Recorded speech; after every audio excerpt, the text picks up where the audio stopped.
Greetings. Museo Egizio, the Egyptian Museum from Torino, Italy. Now this is the statue of the Vizier Iymeru, son of the Vizier Ankhu.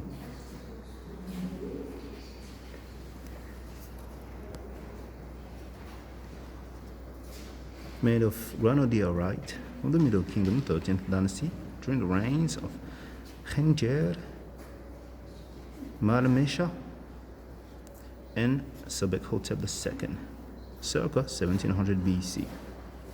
You have the reference at the bottom right corner. Now, we have several other artifacts within this class here. I will first read this. It says private statues. And there, one moment.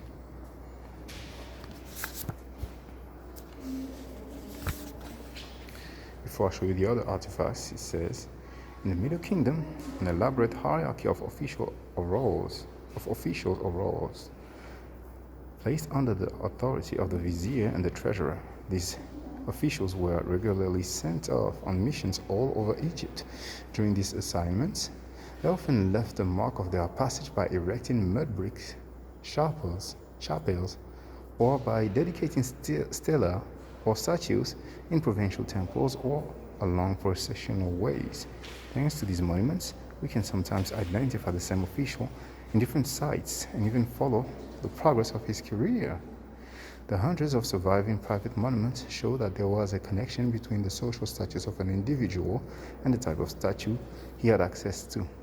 The numerous middle and lower ranking officials are usually represented only in less expensive and easier to carve materials such as limestone or statite, produced by modest workshops.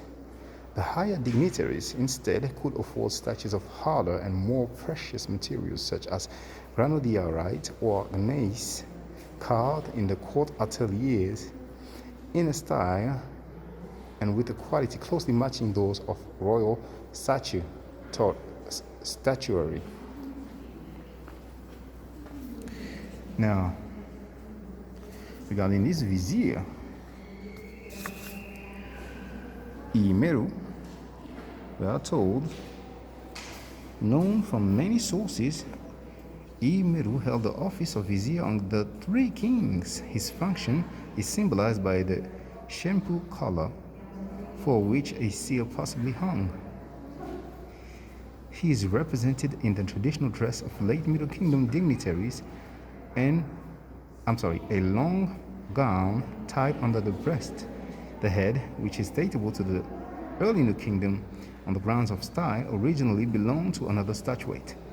It was probably retouched and adapted to the body in the 19th century, when this kind of restoration of fragmentary statues was a common practice. Name, date, and places. And this is only 3,700 years old.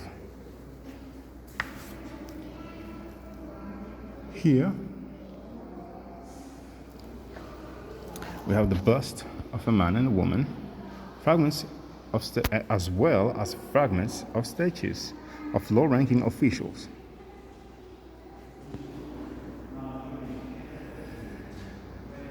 It's made of statite and serpentine from the Middle Kingdom between 1800 and 1700 BC. And you have the references at the bottom.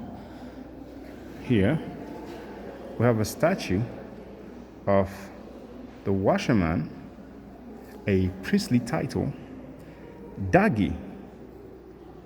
We are told that his face was restored, and an uninscribed statue of a man. Now, washerman, which is a priestly title, there is that word called wab, which can be translated as pure. And the glyph is a man pouring water. And for those who would like to have a movie reference, I've addressed that before, but there's that movie called X-Men Apocalypse. And when Apocalypse meets Storm, a young Storm, she takes him to her house. I'm sorry, yes, to her house because he saved her. And when he was talking to her at one point, he says that the world needs to be Wabet. So there you have it.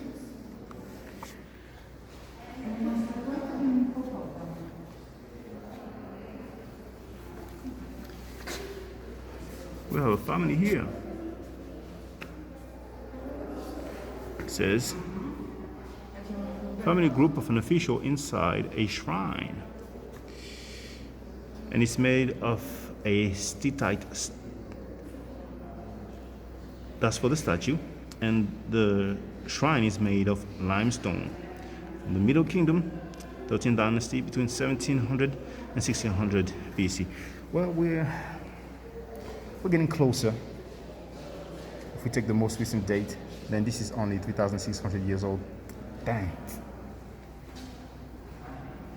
I wonder what's up with all those stories about individuals that lived way after and did so many great things, but no records.